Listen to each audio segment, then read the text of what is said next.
प्रिय भाइयों, किसानों, मजदूरों, देश के मालिकों, अन्नदाता, प्राणदाता, संपूर्ण भारतवर्ष के और भारतवर्ष के बाहर के भी प्राणदाता हो, क्योंकि अभी गेहूं अफगानिस्तान भी भेजा गया है और भी जगह भेजा गया है। तो समस्त प्राणदाता तथा बहनों, माताओं और बहनों, सबको मैं प्रणाम करता हूं, नमस्कार करता हूं। और कल मैंने आपसे कहा था कि 4 बांस 24 गज अंगुल अष्ट प्रमाण, इतय पे सुल्तान है मत चूको चौहान। तो सुल्तान कौन था?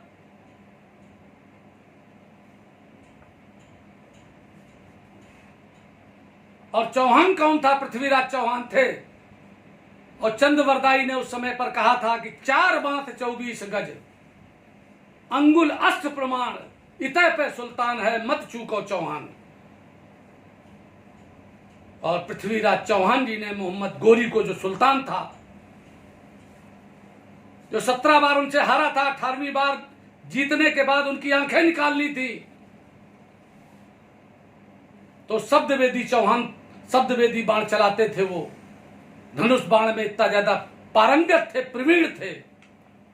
और जैसे ही कहा वैसे उन्होंने तीर चला दिया और सुल्तान मारा गया। मैं आप सबको कहना चाहता हूं कि 4 बांस 24 गज ये है अति पिछड़ों को आरक्षण। पंचायती राज में बिहार की तर्ज पर जो वहां के मुख्यमंत्री नीतीश कुमार जी ने किया है, वो कुर्मी बिरादरी के हैं। और उसके पहले वहां पर अति पिछड़ों के लिए आरक्षण कर्पूरी ठाकुर ने किया था, जो नाई बिरादरी के थे। बिहार सबसे ज्यादा प्राकृतिक आपदाओं का प्रदेश है। बाढ़ सबसे ज्यादा आती है, गरीबी सबसे ज्यादा बिहार में है। बिहार से सबसे ज्यादा मजदूर पूरे देश में जाता है, बंबई में जाता है, गुजरात में जाता है, महाराष्ट्र में जाता है, सब जगह जाता है।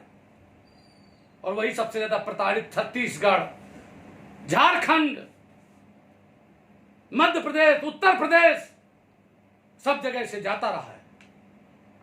तो आप लोगों को इस समय लड़ाई लड़नी है अति पिछड़ों की, आरक्षण की। 2001 में मैंने राजनाथ सिंह से कराया था अति पिछड़ा एवं अति दलित, उसके लिए मैंने सामाजिक न्याय मोर्चा बनाया था। उसके मेरे पास सारे के सारे पेपर हैं। मैं बगैर पेपर के कोई लड़ाई नहीं लड़ता। अंबेडकर साहब अगर विदेश में पढ़ने न गए होते और संविधान बनाने में उनका योगदान अगर ना होता, ड्राफ्टिंग कमेटी के चेयरमैन ना होते, तो पूरे देश के करोड़ों दलितों के पैरों की बेड़ियां और हाथों की हथकड़ियां नहीं कटती। आज मैं सतीश पाल उन तमाम गरीबों की जो अति पिछड़े हैं, जिनके साथ अपने ही बेईमानी कर रहे, और बेईमानी भी मैं उसको नहीं कहूंगा, क्योंकि कोई अपने नंबर कोई दूसरे को नहीं दे देगा। ये सरकार का काम है देखना कि किसके साथ अन्याय हो रहा है, उसको हम न्याय दें। लेकिन जब मुख्यमंत्री की कुर्सी पर मुलायम सिंह बैठ जाएंगे, अखिलेश यादव बैठ जाएंगे, तो वो देखते हैं कि यादव समाज को सब पूरा का पूरा इसका लाभ मिलता है। वही आईएएस बनते हैं, वही आईपीएस बनते हैं, वही दरोगा बनते हैं, वही सीओ बनते हैं, वही तहसीलदार बनते हैं, वही जिला पूर्व अधिकारी बनते हैं, वही नायब तहसीलदार बनते हैं। तो वो इस बात को लेकर के कि हमारा वोट बैंक ना नाराज हो जाए, इसलिए उसको नहीं कर सकते। जिस दिन आप लोग उठ के खड़े हो जाएंगे कि हम तुमको वोट नहीं देंगे, तो उनको झुकना पड़ेगा। बीजेपी को उस समय तुम्हारे वोट की जरूरत थी। 2001 में राजनाथ सिंह मुख्यमंत्री थे, क्योंकि कल्याण सिंह भी निकल गए थे। तो आवश्यकता आविष्कार की जननी होती है दोस्तों। इसलिए हमारी उनकी बात हुई थी और मैंने कभी जीवन में नहीं सोचा था कि हम भाजपा में जाएंगे। पंचायती राज व्यवस्था में जब बैकवर्ड क्लास के लिए रिजर्वेशन हो गया तो उस समय मैंने समझा कि जो अति पिछड़े हैं या गड़रिया है, इनकी लड़ाई जब बैकवर्ड में होगी तो इनको सवर्णों की आवश्यकता होगी या दलितों की आवश्यकता होगी। इसीलिए दोस्तों मैं दो ही दल में रहा हूं। कांग्रेस के बाद 1996 में कांग्रेस छोड़ने के बाद, और कांग्रेस मैंने छोड़ी नहीं थी, कांग्रेस के दो भाग होने के बाद एक ने सपा से गठबंधन कर लिया था, एक ने बीएसपी से गठबंधन कर लिया था। और 1993 में मैं कांग्रेस से चुनाव लड़ा था। बड़ा मुश्किल में मुझको टिकट मिली थी, क्योंकि कांग्रेस का भी बहुत अजीबोगरीब खेल था। दोस्तों, सब जगह चमचों की कदर होती है, कुल्हाड़ी के बेट की कदर होती है, गुलामों की कदर होती है। सब गुलामों को टिकट दिलाते हैं। बैकवर्ड क्लास में और मोस्ट बैकवर्ड क्लास में कोई तेज तर्राक नेता नहीं चाहता, कुर्मियों में कोई तेज तर्राक नेता नहीं चाहता, बैकवर्ड क्लास में शेड्यूल कास्ट में कोई तेज तर्राक नेता नहीं चाहता। इसलिए गुलाम चाहता है, और यह हर दल की मानसिकता है।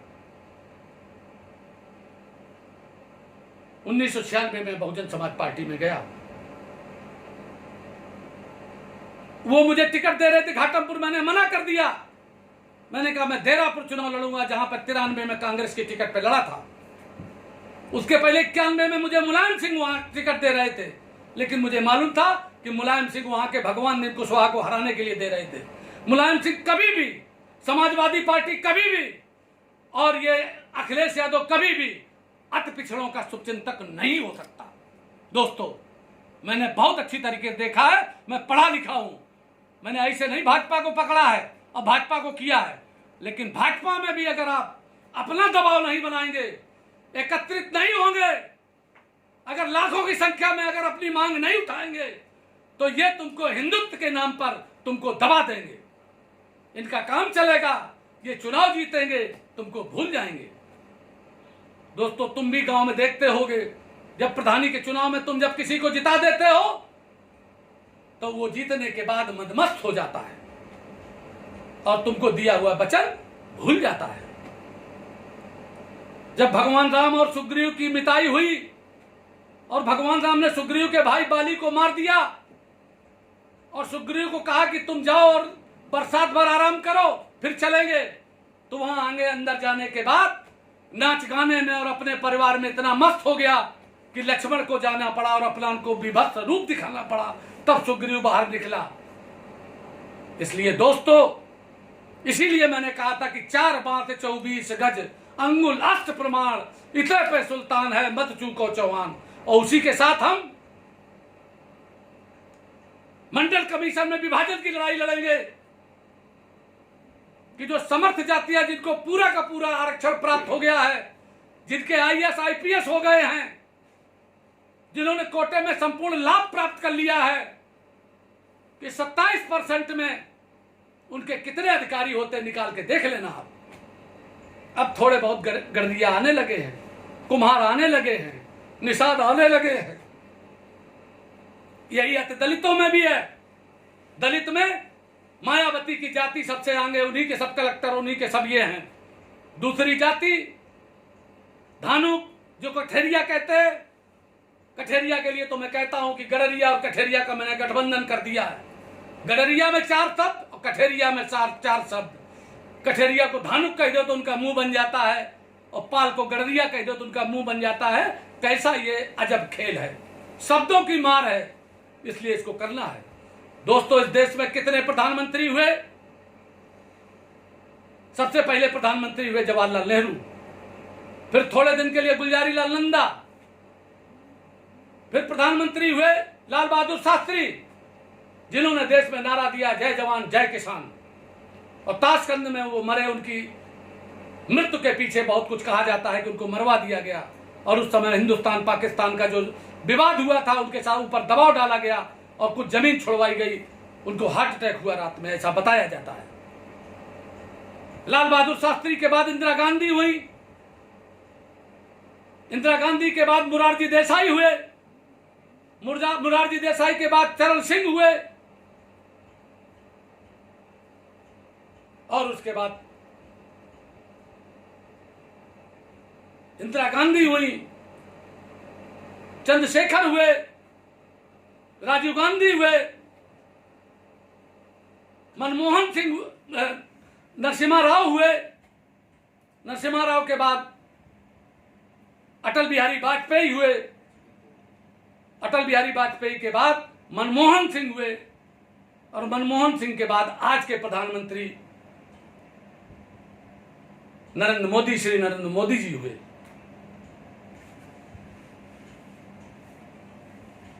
जिनके पिताजी का नाम दामोदर दास, उनका पूरा नाम यह है। इतने प्रधानमंत्रियों ने क्या क्या किया। जैसे लाल बहादुर शास्त्री ने जय जवान जय किसान का कहा, तो मैंने एक कविता लिखी है कि देश बचाया हर समय नौजवानों और किसानों ने, एक लड़े सीमा के ऊपर, दूजा खेतों और खलिहानों में। ये मैं कविता अपनी किसी दिन सुनाऊंगा आपको, लेकिन आज मैं आपको प्रधानमंत्रियों के ऊपर जो बोल रहा हूं, हर प्रधानमंत्री ने कोई न कोई बहुत अच्छा काम किया है। जैसे विश्वनाथ प्रताप सिंह जी ने मंडल कमीशन को लागू किया। क्यों किया था? क्योंकि दोस्तों, चरण सिंह, राजनारायण, इन लोगों ने इनके मंत्रिमंडल से इस्तीफा दे दिया था। इनके साथ शरद यादव और रामविलास पासवान, एक बैकवर्ड क्लास, एक शेड्यूल कास्ट लगा हुआ था। उन्होंने इनको राय बताई, सुझाव दिया कि 9 अगस्त को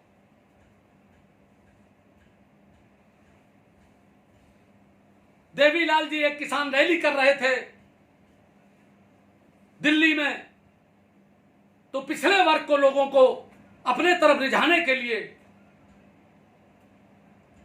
जो मंडल कमीशन की रिपोर्ट जब 1977 में मोरारजी देसाई आए, उस समय पूरे देश में जनता पार्टी की जो सरकार बनी, उसमें पिछड़े वर्ग का बोलबाला था।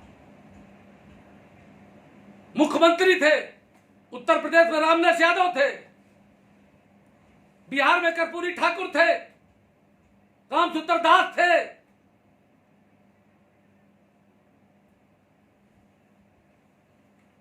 देवीलाल थे वहां हरियाणा में, कोई राजस्थान में था। क्योंकि उस समय पिछड़ा वर्ग और मुसलमान एक जगह हो गया नसबंदी के कारण। 77 में इंदिरा गांधी के आपातकाल के बाद और पूरा एक होने के बाद और सबको जेल में डाल दिया गया था, तो उत्तर प्रदेश में 85 की 85 सीटें पूरी जनता पार्टी को मिली थी, इंदिरा गांधी तक हार गई थी। तो मंडल कमीशन, बीपी मंडल नाम के वहां के थे बिहार के, उनकी अध्यक्षता में एक कमेटी गठित हुई पिछड़े वर्ग के आरक्षण के लिए, और उसकी रिपोर्ट आई। और उसमें एक नायक साहब थे, बीपी नायक, जो बंजारा समाज के थे, उन्होंने लिखा था कि इसमें अति पिछड़ों का आरक्षण अलग करो, वरना एक दिन बड़ी मछली छोटी मछली को खा जाएगी। और वो ठंडे बस्ते में डाल दी गई। लेकिन जब 89 में पुनः बीपी सिंह आए, उसमें भी पिछड़े वर्ग का दबदबा हुआ। उन लोगों ने इनके ऊपर दबाव डाला और वो ऐसी परिस्थितियां आई, गरीबों का भाग्य जगा और मंडल कमीशन लागू हो गया। लेकिन वो पार्लियामेंट में नहीं लागू हुआ था, उसको कैबिनेट की बैठक बुला करके लागू कर दिया गया था। और उधर धीरज में ये हुस्का दिया गया था कि इसका विरोध शुरू हो जाए, और सुप्रीम कोर्ट में स्टे हो गया था। क्योंकि दोस्तों, न्यायपालिका में आज भी, मैं कहना नहीं चाहता ये गड़बड़ हो जाएगा, लेकिन आप सब देखो, पूरे देश के नौजवानों को देखना है, पिछड़े वर्ग के नौजवानों को देखना है, दलितों को देखना है। आपको आंखें खोलना है कि हाई कोर्ट में जज कौन कौन है, सुप्रीम कोर्ट में जज कौन कौन से हैं। और तुम तो अपनों के साथ बेईमानी करते हो और कहीं तुम्हें मौका नहीं मिलता। ये सारी चीजें करिए। 1991 में जब नरसिम्हा राव की सरकार हुई, कल्याण मंत्री, सामाजिक न्याय मंत्री सीताराम केसरी थे। उस आदमी के अंदर, वो बिहार के थे, बैकवर्ड के प्रति बहुत अच्छा वो था। और राजीव शुक्ला जी जो आज की तारीख में बीसीसीआई के उपाध्यक्ष हैं, मैं उनके मकान में किराए पर रहता था दर्शनपुरवा में। वो बहुत सत्ता में ऊंचाई पर थे। उन्होंने 1993 में मुझे टिकट दिलाने पर बहुत बड़ा काम किया था। दिलवाई थी टिकट मुझे कांग्रेस की, नहीं तो कांग्रेस में हमको टिकटें नहीं मिलती थी। और वो टिकट मेरे लिए एमएलए के बराबर थी, नहीं तो मेरे राजनीतिक हत्या हो जाती, पिछड़ जाता। और गांव में जाने कितना सतीश पाल रहता है दोस्तों, सिर्फ मौका मिलने की बात है। जब कोई नौजवान पैदा होता है, पैदा होने के बाद बढ़ता है, उसको दबा दिया जाता है, उसको मौका नहीं मिलता है ना पढ़ने का ना कहीं जाने का। अगर एक कोई निकल आता है, सतीश पाल जैसे लोग निकल आते हैं, और भी लोग निकल आते हैं, तो वो अपने समाज का ध्यान नहीं रखते, उन्हें अहंकार हो जाता है और वो अपने लोगों के बीच ही उनका ही सम्मान करना भूल जाते हैं। तो दोस्तों, जो प्रधानमंत्री हुए विश्वनाथ प्रताप सिंह के बाद 1991 में मंडल कमीशन लागू हुआ, पता कर लेना, उसका हलफनामा सुप्रीम कोर्ट में लगाया गया। तो ये जीके का प्रश्न है, जनरल नॉलेज का प्रश्न है कि पहला मंडल कमीशन में नियुक्ति कब हुई। इसको अभी आप लोग बैठे हो, इसके बाद जो देख रहे हो तो अपने नेट पे डाल लेना, आपके नेट पे आ जाएगा। ये भी डाल लेना कि किस साल कौन कितना भर्ती हुआ, तो आप देखेंगे कि बैकवर्ड में सिर्फ 2 ही 3 जातियों के लोग भर्ती हुए हैं, बाद बाकी 0 है। तो मैंने एक शेर एक दिन कहा था कि उठो मेरे देश के गरीबों, काखे उमरा की दरो दीवार हिला दो, और जिस खेत से दहका को मयसर न हो रोटी, उस खेत के हर खोसाए गुंदुम को जला दो। ऐ किसानों, जिस खेत से तुमको बाली न मिले, गेहूं न मिले, उस खेत के एक एक बाली को जला दो। इसी तरीके से अगर तुम्हें आरक्षण में लाभ नहीं मिल रहा है तो सीधे सीधे नारा लगा दो कि आरक्षण का सही बंटवारा करो, वरना आरक्षण बंद करो। एक सैलाब उभर आएगा। और दोस्तों, मैं अच्छी तरीके से पढ़ा लिखा होने के बाद जानता हूं कि आपका एक घेरा बना दिया गया है। अरे तुम्हारी आबादी है 54%, आरक्षण है 27%, 27% में तुम सिकुड़े हुए हो, और 50% के बाद वाले वो सारे के सारे 50% वाले आधे खेत में चरते हैं, और आधे में तुम शेड्यूल कास्ट और बैकवर्ड क्लास और एसटी, ये आधे रहते हो, आपस में लड़ते हो, आपस में बेईमानी करते हो। इसके लिए एक बृहद चिंतन की और संपूर्ण क्रांति की आवश्यकता है, जिसमें नौजवान बोले।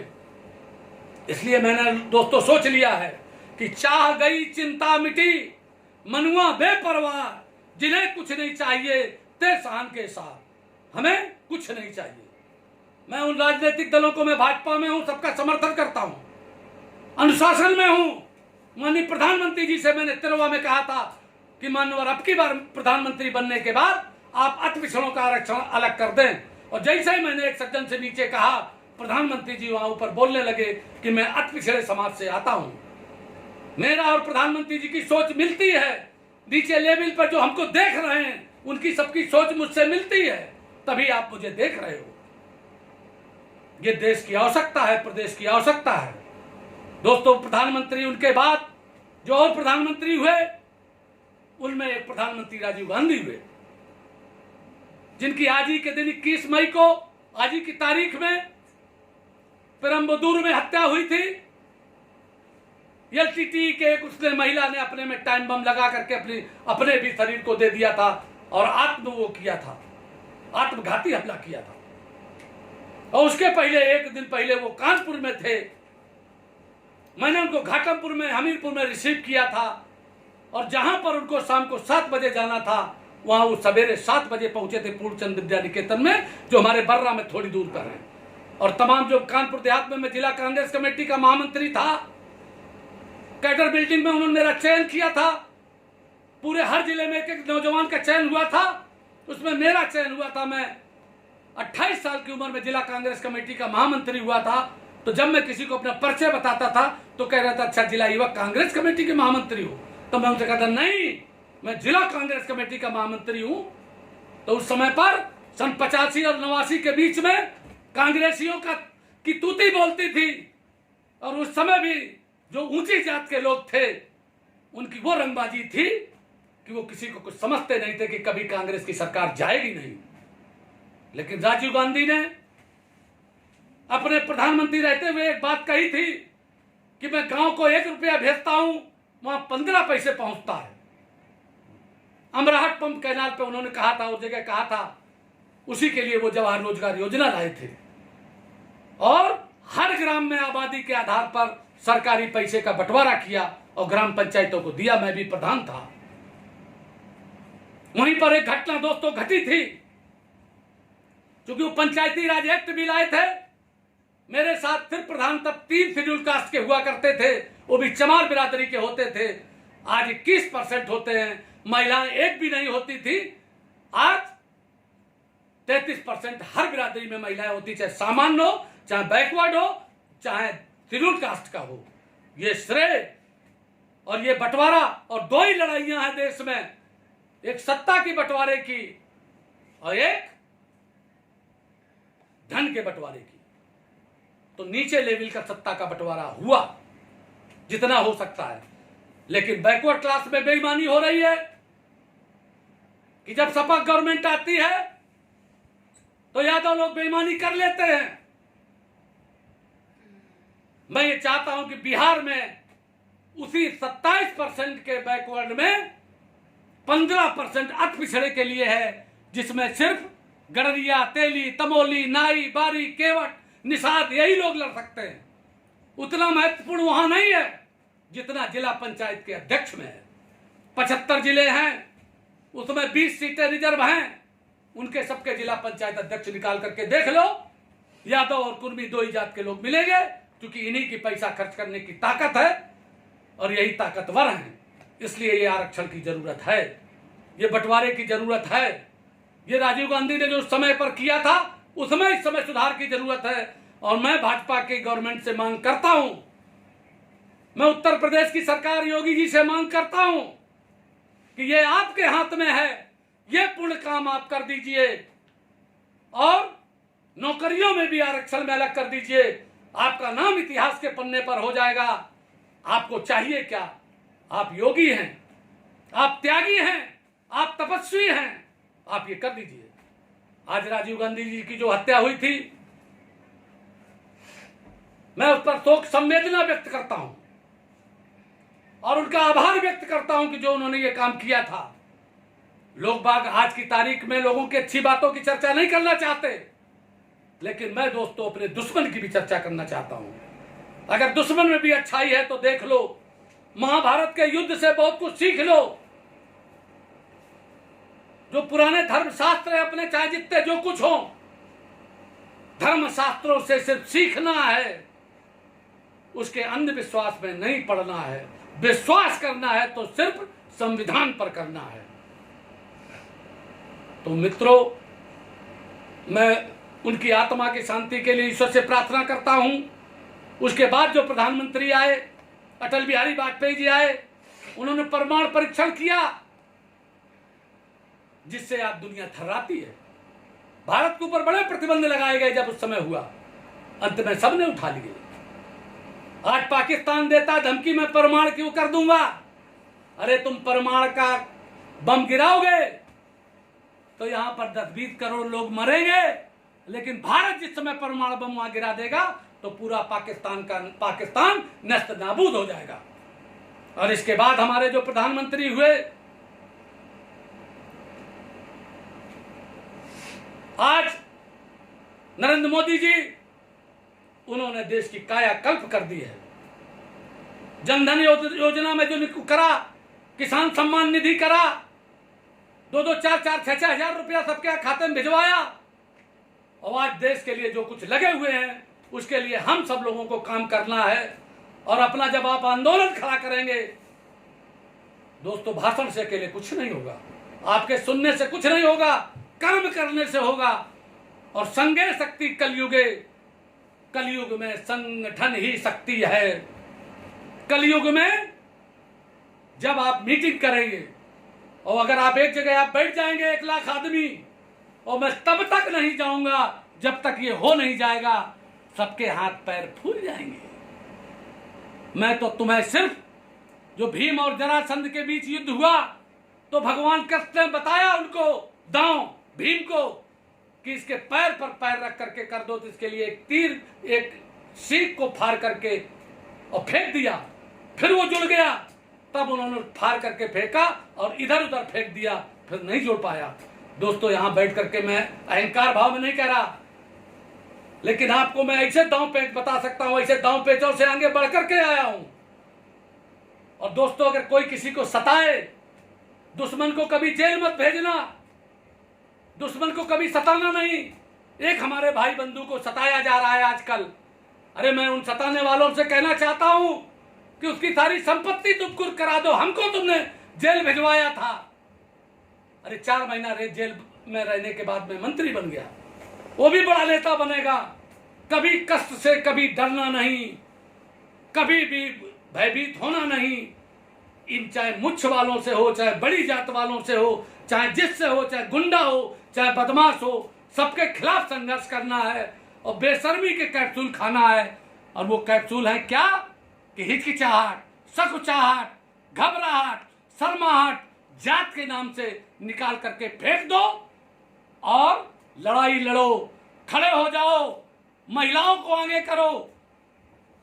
क्योंकि पंचायती राज में जब 33% महिलाएं आई, आज भी उनके नाम पर पुरुष राज्य करता है। और खुद बोलता मैं प्रधान बोल रहा हूं, कभी प्रधानपति कहता है, दस्तखत उस पत्नी के मारता है।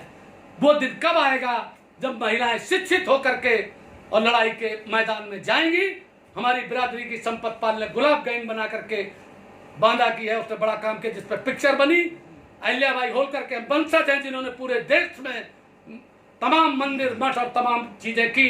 इसी तरीके झांसी की रानी और तमाम महिलाओं का, झलकारी बाई कोरी और तमाम महिलाओं का है, और उदा देवी लोधी बिरादरी से ऐसी तमाम महिलाएं हैं। ये सब काम करना है, संपूर्ण क्रांति लाना है। यही बात कहते हुए अपनी वाणी को विराम देता हूं। जय हिंद, जय भारत।